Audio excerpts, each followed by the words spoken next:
మహానుభావులు జన్మించారు. అందులో భీమ్రావ్ రామ్జీ అంబేద్కర్ గారు 14 ఏప్రిల్ 1891లో జన్మించారు. ఆ వ్యక్తి ఎన్నో మార్పులు, ఇంకెన్నెన్నో ఆశయాలతో తన జీవితాన్ని మనకు అంకితం చేశారు. అలాంటి గొప్ప మనిషి కథ మన అందరి కోసం.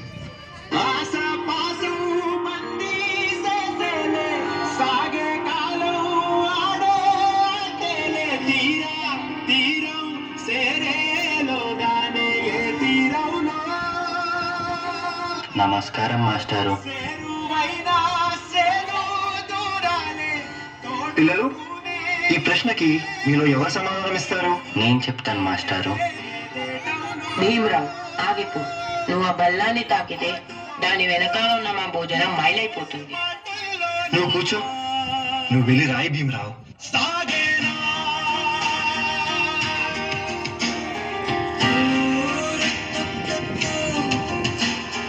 జీవితంలో నువ్వు చాలా గొప్పవాడి అవుతావు భీమరావు.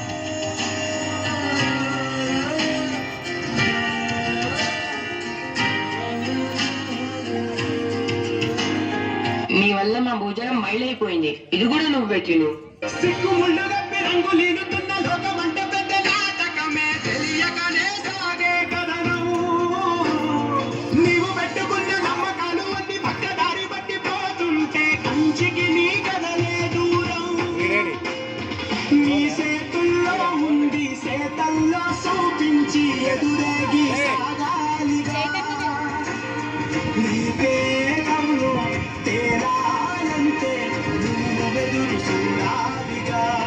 చాలా దాహంగా ఉంది.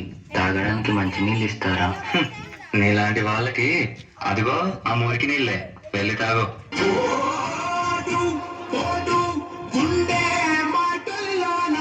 మనుషుల్ని మనుషుల్లా చూడండి, పశువుల్లా కాదు.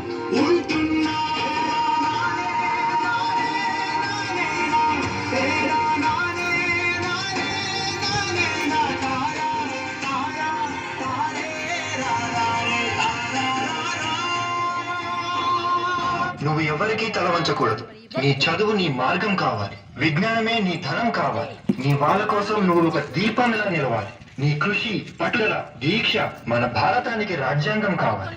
ఇప్పటి నుంచి నీ ఇంటి పేరు నా ఇంటి పేరు అవ్వాలి. అందరూ నిన్ను అంబేద్కర్ అని పిలవాలి. సరేనా భీమరావు?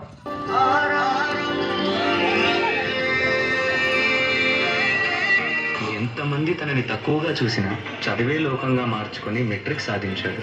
అదే సమయంలో పెద్దలు తన పెళ్లి కూడా చేశారు. సాయాజీరావు గాయక్వాడ్ అనే మహారాజు సాయంతో విదేశాల్లో చదువు పూర్తి చేసి ఎన్నో గణితలు సాధించి తిరిగి వస్తారు.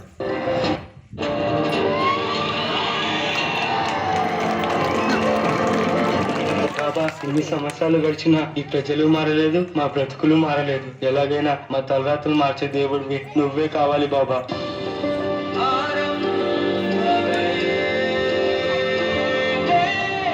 నా ప్రజల కోసం ఎంత కష్టమైనా పోరాడతాను.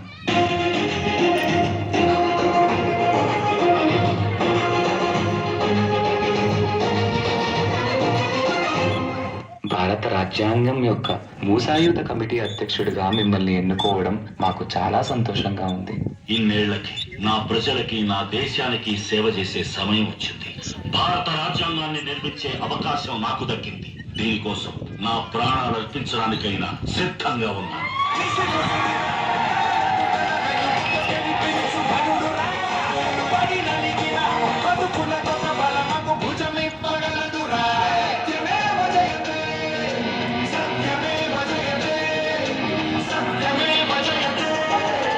అంబేద్కర్ ని ఒక ప్రాంతానికో, ఒక కులానికో, ఒక మతానికో పరిమితం చేయలేం.